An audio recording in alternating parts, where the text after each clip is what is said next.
Good morning students, Razul here.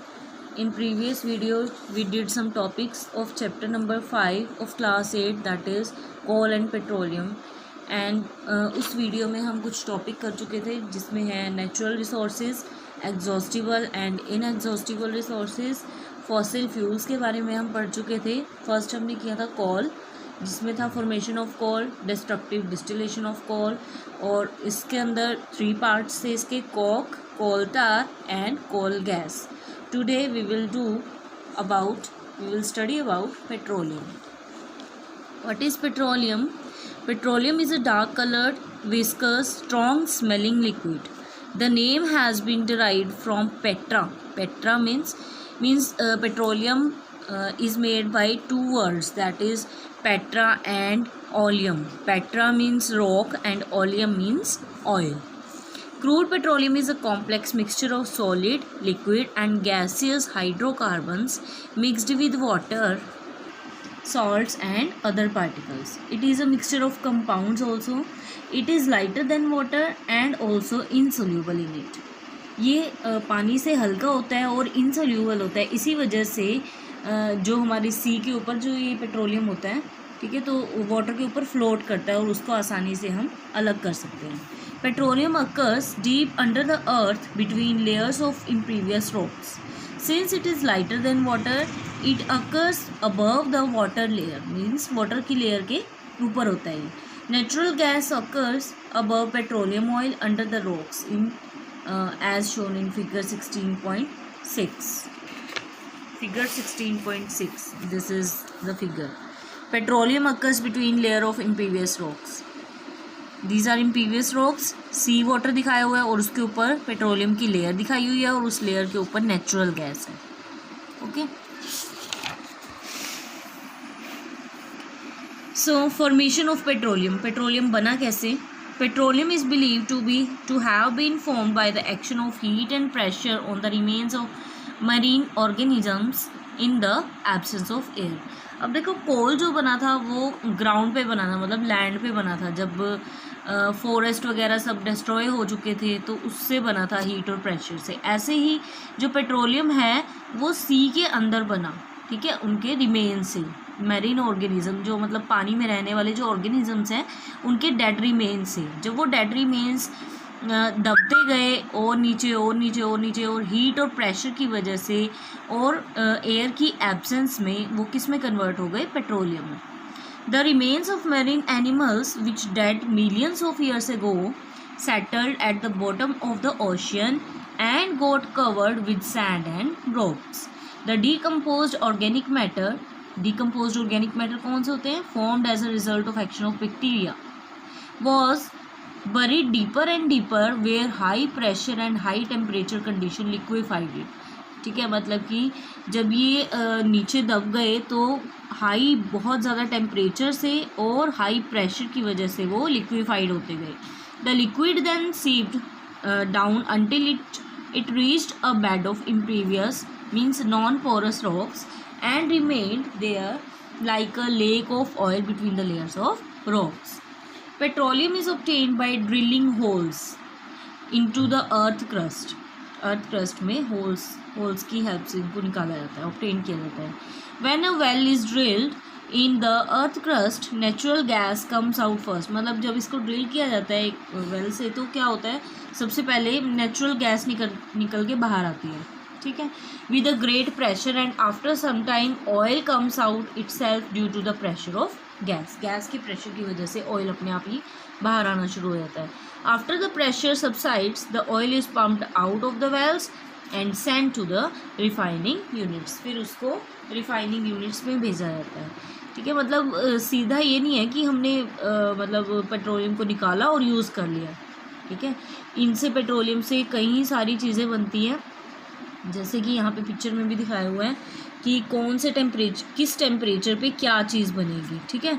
जैसे कि ये देखो, नीचे रेजिड्यू है, फिर fuel oil, lubricant oil, diesel oil, ऊपर से स्टार्ट होएगा। सबसे पहले गैस निकलेगी, ठीक है, उसके बाद नेफ्थेस बनेगा, उसके बाद क्या है? पेट्रोल आएगा हमारे पास, पेट्रोल के बाद केरोसिन ऑयल के बाद डीजल ऑयल से नीचे लुब्रिकेंट्स जो होते हैं मशीन का तेल जिनको बोलते हैं। नेक्स्ट फ्यूल ऑयल, और उससे सबसे नीचे क्या होएगा, रेजिड्यू जो बच गया है, ठीक है। So in India there are oil wells in Assam, Gujarat, off the shore of Mumbai and in the deltas of Kaveri and Godavari. Refining of petroleum, अब पेट्रोलियम को रिफाइन कैसे किया जाता है? The process of separating various constituents और fractions of petroleum by fractional distillation is called refining. Fractional distillation of crude petroleum oil is done by using a tall fractionating column in a petroleum refinery as shown in figure 16.7, जैसा कि मैंने आपको पहले बता चुकी हूँ।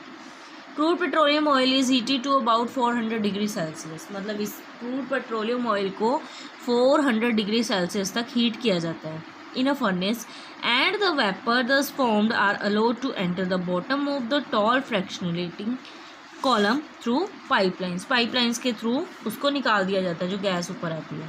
The vapours of low boiling fractions rise up while the high boiling fractions are condensed at the lower side of the column. अब देखो जो हमारे पास जो वो होएगी लो बॉइलिंग फ्रैक्शन वाली जो वेपर्स होंगे वो तो ऊपर चले जाएंगे, ठीक है, क्योंकि वो हल्के होंगे, और जो हाई बॉइलिंग फ्रैक्शन वाला पार्ट होएगा वो उस चीज़ के लोअर साइड में ही इकट्ठा हो जाएगा, कंडेंस होना शुरू हो जाएगा, मतलब वो दोबारा से पेट्रोलियम में शुरू हो जाएगा होना लिक्विड फॉर्म में। फ्रैक्शनल डिस्टिलेशन कंटिन्यूस, ये डिस्टिलेशन तब तक चलता रहेगा till the crude oil is separated into 5 or 6 fractions which boil at different temperatures।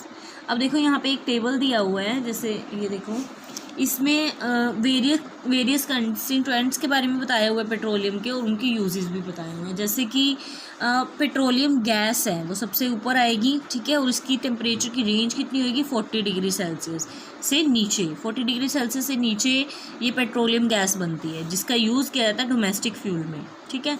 Petroleum ether कितने टेम्परेचर पे बनता है 40 से 70 के बीच में, और इसको सॉल्वेंट और ड्राई क्लीनिंग में यूज़ किया जाता है। गैसोलीन 40 से लेके 100 डिग्री सेल्सियस तक बनेगा, ये मोटर फ्यूल में यूज़ किया जाता है। कैरोसिन 170 to 250, इसको फ्यूल और इल्यूमिनेंट के रूप में यूज़ किया जाता है। डीजल 250 से 350 डिग्री सेल्सियस, इसको ये एक फ्यूल है, ठीक है, पता ही आपको। Lubricating oil above 400 degree Celsius, 400 degree Celsius से ऊपर जब चला जाएगा टेम्परेचर तब बनेगा ये lubrication. Paraffin wax above 400 degree Celsius, candles, vaseline and grease. Pitch और tar above 400 degree Celsius, surfacing roads. Petroleum coke above 400 degree Celsius, इसका यूज़ कहाँ होता है फ्यूल और इलेक्ट्रोड्स में, okay. Next one is natural gas. Natural gas, a fossil fuel, is often found in association with petroleum. It contains mainly methane and is used as domestic and industrial fuel। जैसा कि आपको बताया ही है कि सबसे पहले क्या बनेगा, नेचुरल गैस बनेगी, जब मतलब नेचुरल गैस की फॉर्मेशन होगी जब उसको निकालते हैं हम पेट्रोलियम को।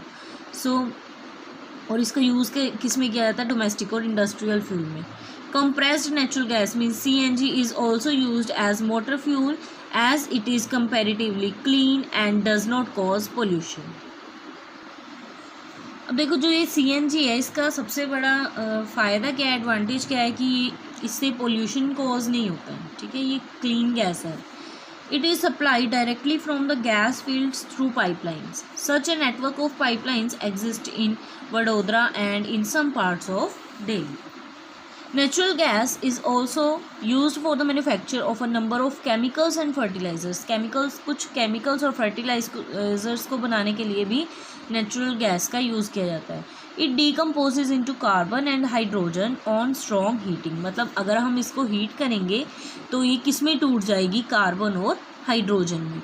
Hydrogen is used in the production of ammonia, hydrogen का यूज़ भी किया जाता है अमोनिया को बनाने के लिए, which is a raw material for nitrogen containing fertilizers। Next one is energy requirement। With the rising population and growth of cities and industries, our requirement for energy has increased manifold।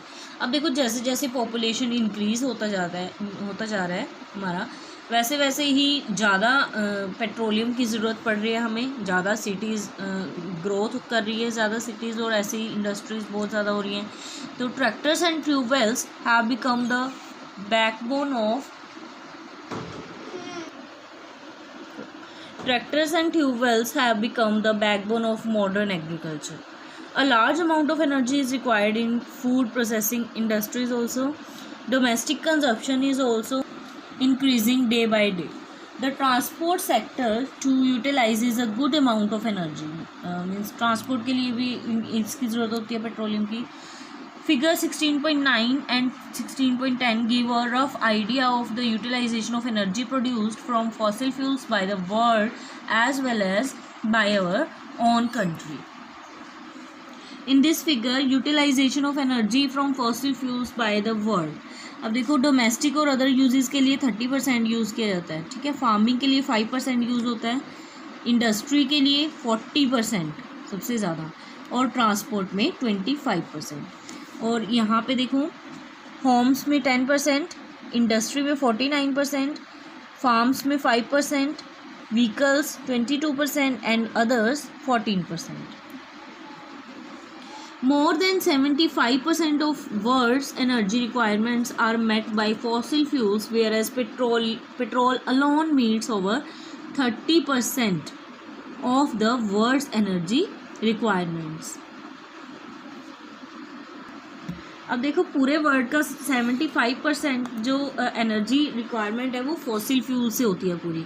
But अगर हम petrol की बात करें तो सिर्फ अकेला petrol है जिससे 30% की रिक्वायरमेंट होती है पूरे वर्ल्ड में, ठीक है. In India coal meets about 65% of our energy requirements. A small percentage of energy is produced from the crop residues and cattle dung which has non-commercial utilization. Next one is problems of overutilization. As you are aware, fossil fuels took millions of years to form and our present rate of utilization of fossil fuels is much faster than the rate of their formation. हमें पता है कि population increase हो रही है, तो उस population increase होने की वजह से इंडस्ट्रियलाइजेशन इंक्रीज़ हो रहा है, तो उसकी वजह से हमें और भी ज़्यादा फॉसिल फ्यूल्स की ज़रूरत है. पर आपको पता है कि फॉसिल फ्यूल्स कैसे बने हैं, ठीक है, मिलियंस ऑफ ईयर्स लग जाते हैं बनने के लिए, बट इनकी जो यूटिलाइजेशन है वो बढ़ती ही जा रही है, ठीक है. It takes nature thousands of years to generate the amount of resources we utilise in the single day. मतलब एक दिन में जितना हम यूज़ कर रहे हैं उसके लिए थाउजेंड्स ऑफ ईयर्स लग जाएंगे उसको बनाने के लिए. If we continue to do so very soon we will run out of them. अगर हम ऐसे ही करते रहे तो एक दिन ये ख़त्म हो जाएंगे. Although there is no accurate parameter to estimate the amount of fuels available, it is said that if we continue to use them at the current rate, ऐसे ही अगर चलता रहा, coal will last another 200 years and natural gas about 200 to 300 years.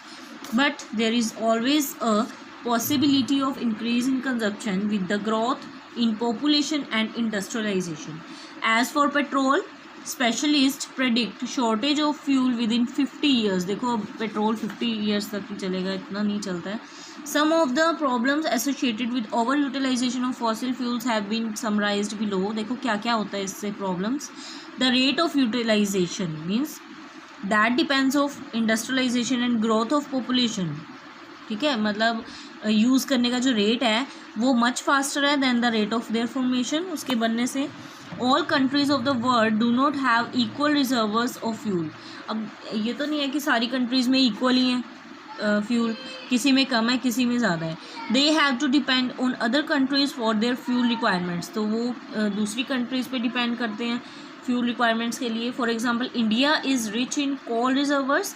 India में coal reserves अच्छे हैं but does not have sufficient petroleum reservoirs.